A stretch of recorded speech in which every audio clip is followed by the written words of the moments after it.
What's up, it's your boy. This is going to be a new movie review series called Indie Means Independent, because it does. And we're not going to be reviewing any of that Focus Features Disney-owned Viacom bullshit. This is only for truly independent films. Let's go. Are you ready? Chad, are you ready? Yeah. Today we're reviewing About One in a Million. It's billed as a documentary written and directed by Matthew Adair. So I'm not sure if it is a documentary or not, because it does have a credited writer. But then documentaries do have screenplays, and even the Academy acknowledged that when they nominated Borat 2 for a Best Adapted Screenplay Oscar. What is problem, officer? I mean, obviously some of that film was scripted, but a lot of it was improvised, so there's sort of a murky line between it, and that's sort of where this film sits as well. Speaks. This is where minds look at and research is done. So the film follows the charismatic Chad Jablonski as he navigates small-town politics and tries to save the city of Clifton Township by any means necessary.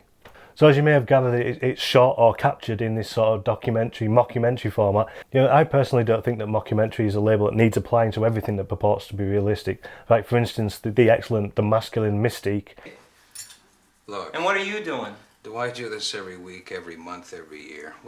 Come on, don't give me the rub down. It's clearly a docudrama because it's investigating these characters who are sort of playing slightly fictionalized versions of themselves, and it delves into that. Whereas the equally excellent Black Dog, everything comes together at the end and tied up in some nice bow. Life isn't like that.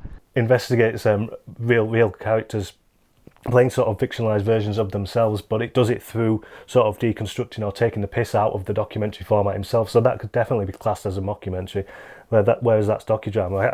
I prefer docudrama, really. So I'd kind of label this film more as a docudrama. Good day, son. Thanks for coming out. And that's one of the first distinctions I made while watching it, because there's been a trend in recent times with mockumentaries to make it clear from the get-go that you're watching a mockumentary, because they'll just have every scene be sort of running up to a punchline. As soon as the punchline hits, we move on. Now you are vampire.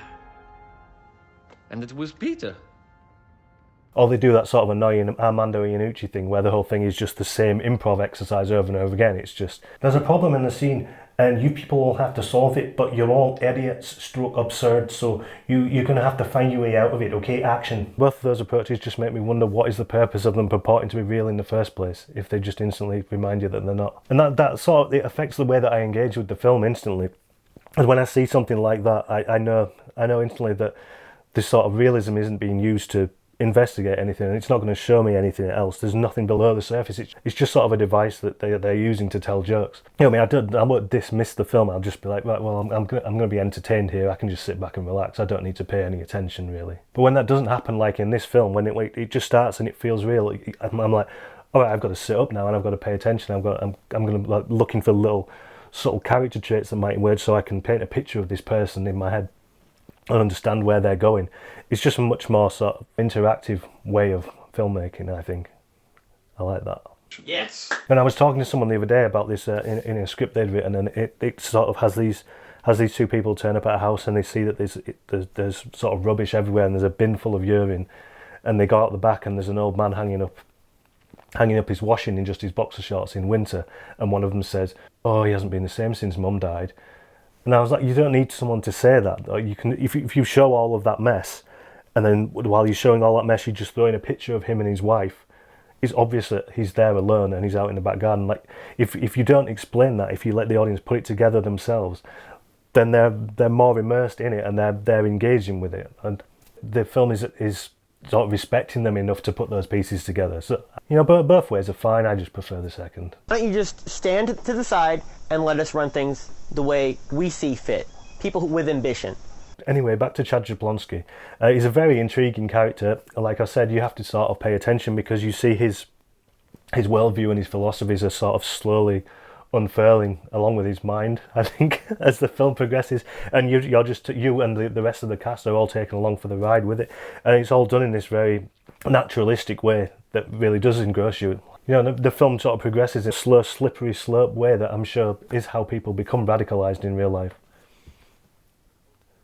This is the third film I've watched recently covering this sort of topic, and it's the only one that's actually gone into that sort of showed a progression or showed the mindset sort of unfurl and become more complex and make you engage with it. Like the other ones just didn't acknowledge that. They were all just interested in sort of the finished product not how we got there, which isn't really very useful. I think I'll be on the right side of history, but listen, vote for me anyway. There were a few laughs along the way, not laugh out loud side, but there's nothing wrong with that because they all come from the characters and your growing understanding of them. None of that would work if the acting wasn't just so casually believable. I believe in this world. What about my website? Well, it's Instagram.com. There are some technical flaws though that I'd like to address. Like I don't know why the film looks the way it does. A lot of the scenes are shot on 2 different cameras, but when it cuts to them, they don't really reveal anything more. They just seem to be placed quite randomly, and they could have been placed in the sort of traditional 2-way shot, reverse shot way. It would have still suited the documentary format, but it just sort of sits frustratingly somewhere between the two. And you do have more sort of elbow room for varying styles when you're doing the sort of docudrama, mockumentary thing, but the inconsistency here doesn't seem to be for any real purpose or experimentation. It's just random. Like, I don't know why it's black and white and why it's really blown out. And why so many shots are just super noisy. It's sad because this is the 3rd film I've watched that kind of covers a similar topic, and it's the only one that I feel has gone into any depth with the characters and tried to sort of understand it. But it's the only one that doesn't look good. The other 2 are both done very cinematically, but they've just not had as much thought put in as this. Maybe if you could get all 3 together, you would have one really great film. But also, like the criticisms that I'm giving are just like, I wouldn't have done it that way. I would do this. I would improve this. I would improve that. But I'm not the filmmakers. I don't know if they want to go that direction. If they want to make films that look cinematic, or they just want to have some fun with their friends. I don't think it's necessary for everybody to join arsehole cinematography and be told off for not making their films look like everyone else. I think everyone should be able to just do their thing and be independent. I don't want to do that. So, about 1 in a Million, a thoughtful examination of a very interesting character whose thoughts are made real by very committed, naturalistic performances with a very talented cast, who seem sort of interested in understanding the character as much as mocking them, which is refreshing. So the link will be in the description. Please check it out, tell them we sent you, support indie film, and don't forget that indie means independent.